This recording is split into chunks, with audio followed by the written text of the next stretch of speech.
क्या आपने कभी सोचा है कि आपकी हर सांस के बीच में एक गैप होता है? एक ऐसा छोटा सा ब्रेक जिसे हम महसूस नहीं कर पाते। सोचिए, अगर उस छोटे से गैप में, उस खाली जगह में मौत को धोखा देने का राज छुपा हो तो? नमस्कार दोस्तों। आज हम जिस राज से पर्दा उठाने जा रहे हैं, वो कोई इंटरनेट की कोरी अफवाह नहीं है। ये बात है साल 1930 की। ब्रिटिश इंडिया का वो दौर जब अंग्रेज हमारी जमीन खोद रहे थे, लेकिन उन्हें वहां कुछ ऐसा मिला जिसने उनके होश उड़ा दिए। एक ऐसी खोज जिसका सीधा कनेक्शन देवों के देव महादेव से था। इस कहानी की शुरुआत होती है 12 दिसंबर 1930 को। जगह थी हिमालय की गोद में छुपा एक अनजान इलाका। वहां कुछ ब्रिटिश आर्कियोलॉजिस्ट्स पुरानी सभ्यताओं की तलाश कर रहे थे। उन्हें लग रहा था कि उन्हें सोना मिलेगा, चांदी मिलेगी या कोई पुराना मंदिर मिलेगा। लेकिन उन्हें जो मिला वो इन सब से कहीं ज्यादा कीमती और कहीं ज्यादा खतरनाक था। उन्हें एक बंद संदूक मिला। उस संदूक के अंदर चमड़े के पुराने पन्नों पर लिखी एक पांडुलिपि थी। ये भाषा संस्कृत थी, लेकिन इसे लिखने का तरीका बेहद अलग था। जब उसे डिकोड किया गया तो पता चला कि वो कोई आम पूजा पाठ की किताब नहीं थी। उस फाइल को नाम दिया गया द ब्रेथ कोड, यानी श्वास कोड। उस दस्तावेज की पहली लाइन ही इतनी खौफनाक थी कि पढ़ने वाले के रोंगटे खड़े हो जाएं। उसमें लिखा था, इंसान अपनी सांस की गिनती लेकर पैदा होता है, लेकिन जो इस कोड को जान लेगा वो अपनी गिनती को रोककर काल को भी मात दे सकता है। दोस्तों, हम सब जानते हैं कि शिव ही महाकाल हैं, वो काल से परे हैं। लेकिन क्या शिवजी ने अपने भक्तों के लिए इंसानी शरीर के अंदर ही अमरता का कोई स्विच छोड़ा है? 1930 में मिले वो दस्तावेज यही दावा करते थे। लेकिन सवाल यह है कि अगर ये सच था तो आज तक हमें इसके बारे में बताया क्यों नहीं गया? क्यों जैसे ही ये दस्तावेज मिले इन्हें तुरंत टॉप सीक्रेट घोषित कर दिया गया? और सबसे बड़ी बात, आज वो दस्तावेज कहां है? उस समय के रिकॉर्ड्स बताते हैं कि उस टीम में एक भारतीय विद्वान भी था जिसका नाम था पंडित रामशरण। पंडित रामशरण ने जब उस टेक्स्ट को पढ़ा तो वो समझ गए कि यह विज्ञान भैरव तंत्र का एक खोया हुआ हिस्सा है। ये वो हिस्सा था जिसमें सांस लेने की एक ऐसी तकनीक बताई गई थी जो अगर कोई साधारण इंसान भी सीख ले तो उसका शरीर एनर्जी का एक ऐसा पावर हाउस बन जाएगा जिसे बीमारी तो क्या, बुढ़ापा भी छू नहीं पाएगा। आप इसे ध्यान से सुनिए, क्योंकि अब थोड़ा टेक्निकल और स्पिरिचुअल होने वाला है। हमारे शरीर में 72,000 नाड़ियां होती हैं। ये बिजली की तारों की तरह हैं जिनमें हमारी लाइफ एनर्जी यानी प्राण दौड़ता है। 1930 के उस डॉक्यूमेंट में लिखा था कि आम इंसान गलत तरीके से सांस लेता है। हम सिर्फ फेफड़ों के ऊपरी हिस्से का इस्तेमाल करते हैं। लेकिन उसमें एक कोड था, एक पैटर्न था। उदाहरण के लिए 4 सेकंड सांस लेना, 16 सेकंड रोकना और 8 सेकंड में छोड़ना। ये तो बस एक उदाहरण है, लेकिन असली कोड इससे कहीं ज्यादा गहरा था। उसमें बताया गया था कि कैसे अपनी सांस की रिदम को शिव के डमरू की रिदम के साथ जोड़ना है। कहा जाता है कि जब पंडित रामशरण ने इस कोड को अपने ऊपर ट्राई किया तो उनके साथ कुछ बेहद अजीब घटनाएं होने लगी। उनकी भूख और प्यास खत्म हो गई। उनके चेहरे पर एक ऐसा तेज आ गया कि लोग उनकी तरफ देख नहीं पाते थे। वो ब्रिटिश ऑफिसर्स डर गए। उन्हें लगा ये कोई काला जादू है। लेकिन दोस्तों, ये जादू नहीं था। ये बायो एनर्जी का वो विज्ञान था जो आज क्वांटम फिजिक्स समझने की कोशिश कर रहा है। शिव, जो इस ब्रह्मांड की सबसे बड़ी एनर्जी है, उन्होंने हमारे शरीर को भी उसी एनर्जी से बनाया है। बस हमें उसका पासवर्ड नहीं पता, और वो पासवर्ड है हमारी सांस। तो आखिर उस डॉक्यूमेंट में ऐसा क्या लिखा था जो दुनिया के सामने कभी नहीं आया? उसमें लिखा था कि मृत्यु एक भ्रम है, शरीर बदलता है, लेकिन जो सांस के बीच की शून्य अवस्था में जीना सीख ले वो समय को रोक सकता है। सोचिए, समय को रोकना, क्या यह संभव है? अब मैं आपको उस घटना की तरफ ले चलता हूं जिसने सब कुछ बदल दिया। उस रात कैंप में एक अजीब सी खामोशी थी। तारीख थी 14 दिसंबर 1930। मेजर स्टीवंस, जो उस ब्रिटिश टीम को लीड कर रहे थे, उन्होंने देखा कि पंडित रामशरण अपने टेंट में नहीं है। वो बाहर पहाड़ की चोटी पर बैठे थे। तापमान माइनस में था, लेकिन रामशरण के शरीर पर पसीने की बूंदें थी।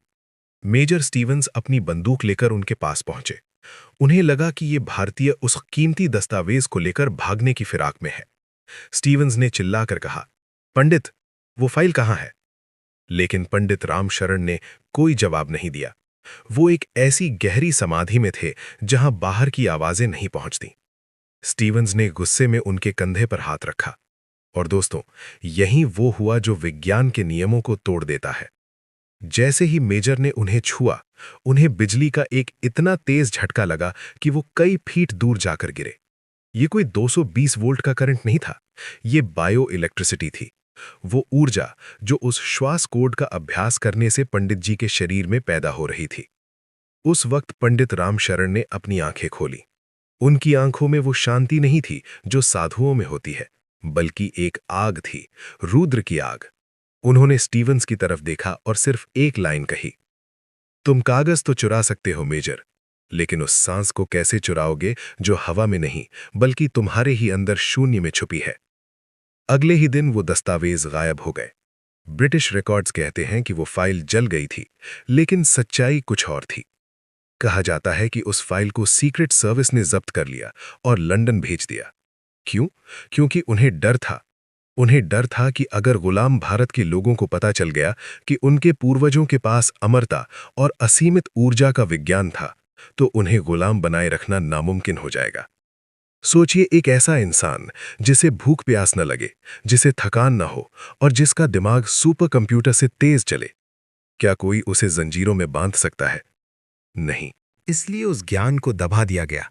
लेकिन वो ये भूल गए कि सत्य को फाइलों में बंद नहीं किया जा सकता। वो ज्ञान आज भी हिमालय की गुफाओं में गूंजता है। और आज मैं आपको उस कोड का वो हिस्सा बताने जा रहा हूं जो लीक हो गया था। अब बहुत ध्यान से सुनिएगा। हमारे शरीर में सांस लेने के दो रास्ते हैं, बाएं और दाएं, यानी इड़ा और पिंगला। बाईं नाक यानी चंद्र स्वर, जो शरीर को ठंडा रखता है, और दाईं नाक यानी सूर्य स्वर, जो शरीर में गर्मी और ऊर्जा पैदा करता है। आम इंसान की दिक्कत यह है कि उसकी सांसें बिना किसी कंट्रोल के चलती हैं। कभी बायां स्वर चलता है, कभी दायां। हम बस जी रहे हैं, सांस नहीं ले रहे हैं। लेकिन 1930 के उस दस्तावेज में सुषुम्ना नाड़ी को जागृत करने का कोड लिखा था। सुषुम्ना वो सेंट्रल लाइन है जो हमारी रीढ़ की हड्डी के बीच से होकर सीधे दिमाग तक जाती है। महादेव का त्रिशूल देखा है आपने? वो 3 लाइनें यही हैं, इड़ा, पिंगला और बीच में सुषुम्ना। जब प्राणवायु यानी आपकी सांस अगल बगल से हटकर सीधे बीच वाली नाड़ी में बहने लगती है, तब समय रुक जाता है। उस डॉक्यूमेंट में लिखा था, जब सांस न बाहर जाए न अंदर आए और बीच में ठहर जाए, वही वो पल है जब तुम मृत्यु के दायरे से बाहर निकल जाते हो। इसे कहते हैं केवल कुंभक। दोस्तों, क्या आपने कभी गौर किया है, जब आपको बहुत गुस्सा आता है तो आपकी सांस तेज हो जाती है, जब आप डरते हैं तो सांस अटक जाती है, और जब आप बहुत गहरे ध्यान में या सुकून में होते हैं तो सांस एकदम धीमी हो जाती है। इसका मतलब साफ है, आपकी सांस का रिमोट कंट्रोल आपके मन के पास है। लेकिन श्वास कोड इसका उल्टा सिखाता है। अगर आप सांस को कंट्रोल कर लें तो मन अपने आप कंट्रोल हो जाएगा, और जो मन को जीत लेता है वही तो असली विजेता है। उस दस्तावेज में एक तकनीक का जिक्र था जिसे शिव स्वरोदय कहा जाता है। इसमें बताया गया था कि दिन के किस समय आपको कौन सी नाक से सांस लेनी चाहिए ताकि आप ब्रह्मांड की एनर्जी से सिंक हो सकें। लेकिन सबसे खतरनाक और पावरफुल हिस्सा था द डेड जोन। जी हाँ, द डेड जोन। वैज्ञानिक भाषा में इसे हाइपोक्सिया कहते हैं, लेकिन योग की भाषा में ये समाधि की पहली सीढ़ी है। जब आप सांस को बाहर छोड़ते हैं और उसे वापस अंदर लेने से पहले जो खालीपन होता है, उस खालीपन को बढ़ाना ही इस कोड का असली मकसद था। सांस छोड़ी, रुके, 1 सेकंड, 2 सेकंड, 3 सेकंड। वो जो खालीपन है वही शिव है, वही शून्य है। उस खालीपन में ना तो आपके विचार होते हैं, ना ही आपका अहंकार। और जब अहंकार नहीं होता तो मौत किसे आएगी? मौत तो शरीर और अहंकार की होती है, चेतना की नहीं। पंडित रामशरण में उस रात मेजर स्टीवंस को यही समझाने की कोशिश की थी। उन्होंने कहा था, मेजर, तुम जिसे खाली हवा समझ रहे हो वो दरअसल प्राण है। हम हवा नहीं खाते, हम प्राण पीते हैं। आज मॉडर्न साइंस भी इस बात को मान रही है। आपने विम हॉफ जैसे लोगों का नाम सुना होगा जो बर्फ में घंटों बैठे रहते हैं। वो क्या करते हैं? वो भी तो सांस के इसी पैटर्न का इस्तेमाल करते हैं। लेकिन हमारे ऋषियों ने, हमारे महादेव ने ये ज्ञान हजारों साल पहले दे दिया था। 1930 के वो पन्ने बस एक सबूत थे। ज्ञान तो हमारे खून में है। लेकिन यहाँ एक चेतावनी देना बहुत जरूरी है। उस दस्तावेज के आखिरी पन्ने पर लाल स्याही से एक चेतावनी लिखी थी। उसमें लिखा था, ये कोड किसी कमज़ोर दिल वाले के लिए नहीं है। अगर बिना तैयारी के किसी ने अपनी प्राण ऊर्जा को ज़बरदस्ती सुषुम्ना में चढ़ाने की कोशिश की तो उसका नर्वस सिस्टम जल सकता है, वो पागल हो सकता है। क्यों? क्योंकि हमारा शरीर 440 वोल्ट का करंट झेलने के लिए नहीं बना और ये ऊर्जा उससे कहीं ज़्यादा ताकतवर है। इसलिए गुरु की ज़रूरत होती है। लेकिन आज के दौर में जब हमारे पास वो गुरु नहीं है तो हम क्या करें? क्या हम इस ज्ञान का फ़ायदा नहीं उठा सकते? उठा सकते हैं, और उसका तरीका भी उसी कोड में छुपा था। तो दोस्तों, वो तरीका क्या है? उस सीक्रेट को हम आज, अभी और इसी वक्त डिकोड करेंगे। आप जहां भी बैठे हैं, बस अपनी रीढ़ की हड्डी सीधी कर लें। उस 1930 के दस्तावेज का निचोड़ एक बहुत ही सरल लेकिन शक्तिशाली अभ्यास में था। इसे नाड़ी शोधन का एडवांस लेवल कहा जाता है, लेकिन हम इसे शिव बीट कहेंगे। ध्यान से सुनिए। ब्रह्मांड की हर चीज एक रिदम में है। पृथ्वी घूम रही है, दिल धड़क रहा है। आपको अपनी सांस को उस रिदम के साथ जोड़ना है। रेशियो है 1:4:2, यानी अगर आप 1 सेकंड सांस लेते हैं तो उसे 4 सेकंड रोकिए और 2 सेकंड में बाहर निकालिए। लेकिन रुकिए, सिर्फ गिनती गिनने से कुछ नहीं होगा। असली खेल है विजुअलाइजेशन का, यानी महसूस करने का।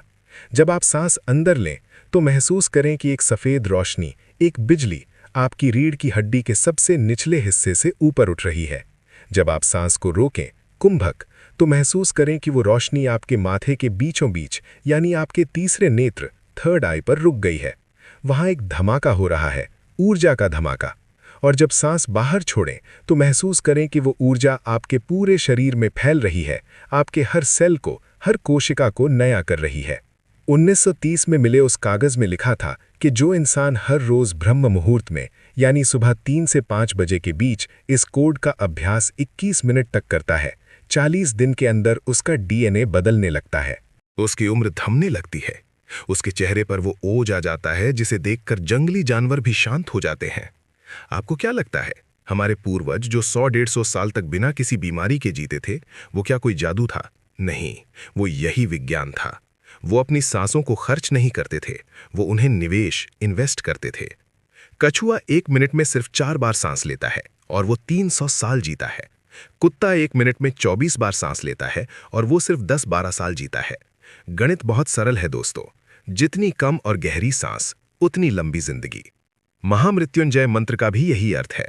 हम त्रयंबकम, यानी 3 नेत्रों वाले शिव की पूजा करते हैं ताकि वो हमें मृत्यु के बंधन से वैसे ही मुक्त कर दें जैसे ककड़ी अपनी बेल से अपने आप अलग हो जाती है। ये मुक्ति मरने के बाद नहीं, जीते जी मिलती है। और इस मुक्ति की चाबी आपकी नाक के ठीक नीचे चल रही है, जिसे आप अभी महसूस कर सकते हैं। लेकिन 1930 की उस कहानी का अंत क्या हुआ? क्या पंडित रामशरण पकड़े गए या वो गायब हो गए? कहानी का अंत वैसा नहीं हुआ जैसा अंग्रेजों ने सोचा था। उस रात के बाद पंडित रामशरण कभी किसी को नहीं दिखे। मेजर स्टीवंस ने पूरे पहाड़ को छान मारा, लेकिन वहां पैरों के निशान तक नहीं थे। सिर्फ एक चीज मिली थी। उस चट्टान पर जहां पंडित जी बैठे थे, वहां पत्थर पर कुछ उकेरा हुआ था। वो कोई नाम नहीं था, कोई नक्शा नहीं था। वो संस्कृत का एक श्लोक था, ना हम देहो नेन्द्रियाणी शिवोहम शिवोहम, यानी न मैं ये शरीर हूं, न मैं ये इंद्रियां हूं, मैं ही शिव हूं, मैं ही वो अनंत ऊर्जा हूं। मेजर स्टीवंस अपनी डायरी में लिखते हैं कि उस घटना के बाद उनकी जिंदगी बदल गई। उन्होंने अपनी नौकरी छोड़ दी और भारत में ही रहकर योग को समझने की कोशिश की। वो समझ गए थे कि जिस सुपर वेपन की तलाश दुनिया कर रही है, वो किसी संदूक में नहीं बल्कि इंसान के अंदर है। दोस्तों, द ब्रेथ कोड या श्वास कोड कोई किताब नहीं है जिसे पढ़कर आप रट्टू तोता बन जाएं। ये एक अनुभव है। आज की दुनिया हमें डराती है, महामारियां, युद्ध, तनाव, हर तरफ मौत का डर है। लेकिन जो शिव के इस कोड को समझ लेता है, उसके लिए डर का कोई अस्तित्व नहीं बचता। आपके फेफड़े सिर्फ हवा पंप करने की मशीन नहीं है, वो ब्रह्मांड से बात करने का यंत्र है। अगली बार जब आप सांस लें तो याद रखिएगा कि आप सिर्फ ऑक्सीजन नहीं ले रहे, आप साक्षात महाकाल का प्रसाद ग्रहण कर रहे हैं। कोशिश कीजिए आज से ही, अपनी सांसों पर पहरा लगाइए। व्यर्थ की सांसें मत खर्च कीजिए। गुस्से में, जलन में, नफरत में अपनी उम्र मत घटाइए। गहरी सांस लें, उसे रोकें, उस शून्य को, उस शिव को अपने अंदर महसूस करें। क्योंकि इतिहास गवाह है, दस्तावेज जलाए जा सकते हैं, छुपाए जा सकते हैं, लेकिन जो सत्य आपके अंदर धड़क रहा है, उसे दुनिया की कोई ताकत नहीं मिटा सकती। क्या आप तैयार हैं अपनी सांसों की कोड को अनलॉक करने के लिए? क्या आप तैयार हैं अपने भीतर के शिव से मिलने के लिए? अगर हाँ, तो कमेंट में पूरे जोश और ऊर्जा के साथ लिखिए हर हर महादेव। और अगर आप चाहते हैं कि हम इस तकनीक के प्रैक्टिकल स्टेप्स पर एक अलग वीडियो बनाएं, तो वो भी हमें ज़रूर बताएं। इस वीडियो को उन लोगों के साथ शेयर करें जिन्हें आप खोना नहीं चाहते, क्योंकि ये ज्ञान ही असली संजीवनी है। मिलते हैं अगले वीडियो में एक और दबे हुए सच के साथ। तब तक अपनी सांसों का ख्याल रखें। जय महाकाल।